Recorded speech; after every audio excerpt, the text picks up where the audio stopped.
I'm Beck and welcome to a video where I talk about the best bits in The Way of Kings, which is book 1 by Brandon Sanderson. If it's not self-explanatory, I'm going to be talking about spoilers throughout the entire video. Let's jump in and talk about the best moments across this book. I've got 7 scenes that stirred me emotionally and just made me super excited and impressed. So they're going to be chronological of when they occurred. Let's start with the first part of Bridge 4, when Kaladin stepped up to hold the bridge at the front and let Rock go to the very back. And everyone thought Kaladin was completely delusional when he was like, I'm bridge leader, I should have the privilege to run at the front. They're all like, bro, you're gonna die. This moment was also compounded and would not have the same meaning if we didn't also see Kaladin standing up every time all of the other bridge crews lay down with exhaustion. He would stand up and stand in an honored pose and watch all of the guards cross over the bridge, where he also bowed to Sadeas as he passed on his horse. Prior to this, the whole scene of Kaladin being desperate and scrambling to try and save people from dying of their wounds, it showed the desperation and the frenzy of the battle, and it just made me so emotional. I basically cried all the way through. You can also see that that is the moment that in Kaladin's mind Bridge 4 has truly started, because that is his snap, that is his moment that he's like, I'm going to change, I'm going to be the bridge leader, and I'm going to shift the whole focus of this entire crew. The second thing I've got on my list is Kaladin being strung up for being the bridge leader of Bridge 4, and Teft, before he gets strung up, giving Kaladin an infused sphere, because you can't go into a high storm without a sphere on you. It's the superstition and what Teft thought would be their final goodbye. Then after the high storm, when Teft is looking up at Kaladin, he's thinking, you know, we almost believed in you, we almost got there, but how did everything go wrong so quickly? And then at the moment that he's just on the cusp of giving everything up, Teft is, you know, on that precipice, Kaladin's eyes just snap open, and it's so visual, it gave me chills. Part 3 is a flashback of Kaladin, and I need to read this to you because it just captures the intensity and, you know, just the epicness of Kaladin being Kaladin. And it says, Kaladin bellowed in defiance, spinning, snatching the spearhead from the air. This is when he's fighting the shard bearer, catching the spearhead from the air. It had been falling tip down and he caught it by the 4 inches of haft that remained. How cool is that? Like, he just snatches it out of the air. He's fighting the light eyes in the gold shard plate, and he stabbed the shard bearer through the eye visor. Then after this just epic showdown between him and unarmored spearmen against this incredible shard bearer, he's just like, no, I don't want it. I don't want this shard plate. Give it to my men because I don't want it. He is grieving the people that he has suddenly lost,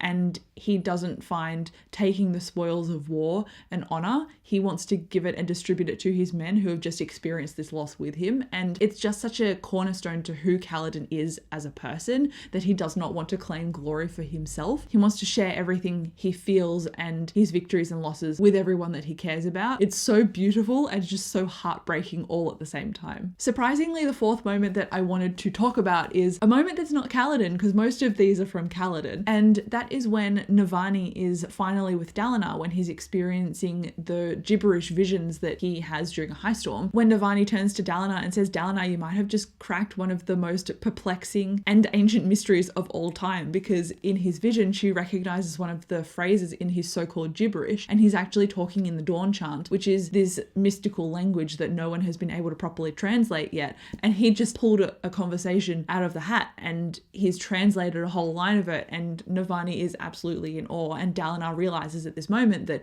he's not just been going crazy this whole time, he's actually had some merit in a form of these visions, and he doesn't know what they mean yet. That was almost like a new beginning for Dalinar in the sense of how he sees himself. So that is why the moment really sticks out to me. And Navani recognizing that newness in him and the potential is also what gave me chills. I loved this pinnacle moment. Adolin also recognizes that his father isn't crazy like he thought he was becoming, and so he feels torn up with guilt. So I love that it was such a pivotal point of development for all of the significant characters in Dalinar's family and circle. And then the 5th moment in this book combines actually Dalinar and Kaladin. So this is when Kaladin decides to use the Parshendi bones all on his shield to enrage them and distract them so that he can draw all the arrow fire away from his men of Bridge 4. After the bridges have been laid and Sadeas' army has crossed over, Kaladin assumes, like everyone else, that they are almost in the clear because the Parshendi will now focus on, you know, the actual army. But no,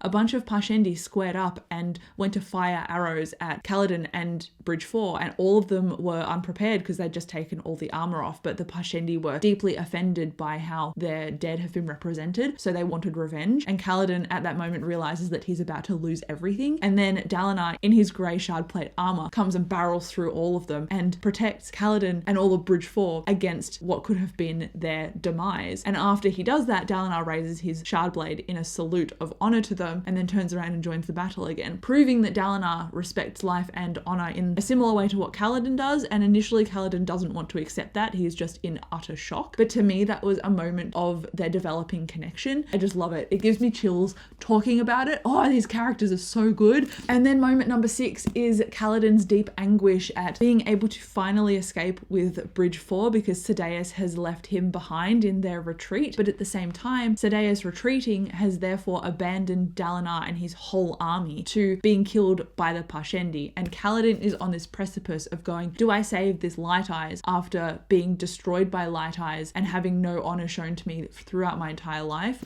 Or do I actually start the journey? And taking a leaf out of his father Liren's book, someone has to start. So does he start, showing that he can be better? He has this whole inner turmoil about it. And because he is their leader, it is beautiful to see his thoughts reflected across all of Bridge 4 as well. There is a key quote here, and it was, one by one they nodded, they tossed away thoughts of their own safety, they would follow him. And it's about Bridge 4 deciding that even though they could probably die and they will likely die, they're going to turn back and help Dalinar because it is the honorable thing to do. They have all started to turn over this new leaf, and it is just so pivotal in the book. And when I started reading this, I was so excited to get back to this point again, because not only is the action amazing and intense, and Kaladin just decides to take command of a bunch of the soldiers in Dalinar's army and tell them what to do and where to go and reorganize them all. He saves Dalinar's life and he takes on a shard bearer as well, and he gets all of them out safely. And I just find this so incredible. He has,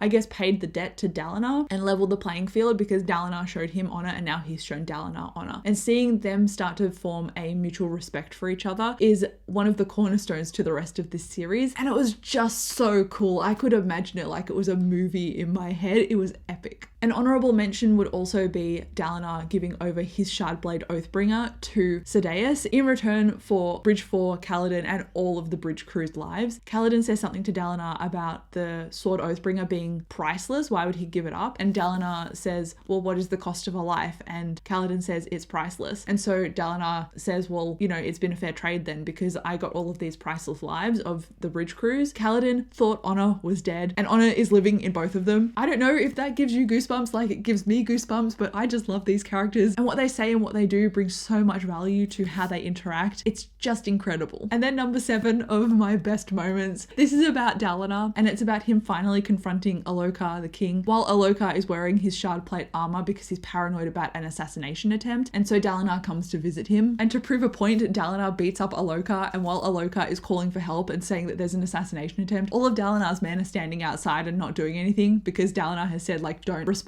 no matter what you hear. And Dalinar's like, I could have assassinated you anytime. The fact that I haven't, you should look past your paranoia and see that I care about you. And that's when Dalinar is like, Storms, no, I love you like a son boy, after beating Alokar up. And Alokar, who is rubbing his chest that has just had the armor there shattered, he's like, you have very odd paternal instincts. And I just lost it laughing at that line.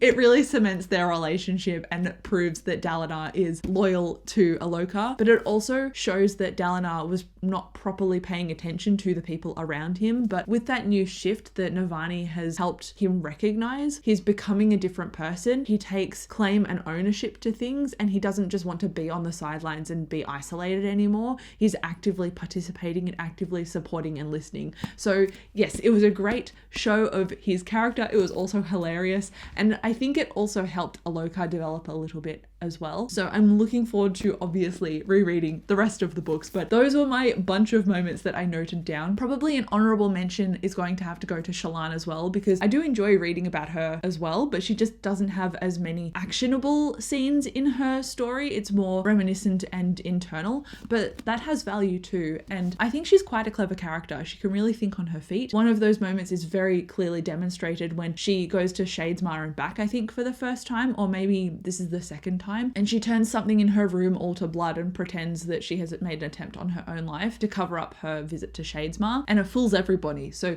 she is very clever at being able to do that, and I think because it's demonstrating her ability for the first time, it is worth an honourable mention. So I guess that is my 8 best moments of the Stormlight Archive Book 1. Let me know if I've missed any quotes, or if you have another moment that you would like to add. Please come and chat to me down below. I love this book and I want to talk to more people who love it as well. But thank you so much for watching this video. I'll come chat to you down below in the comments, and I'll see you in my next video. Bye.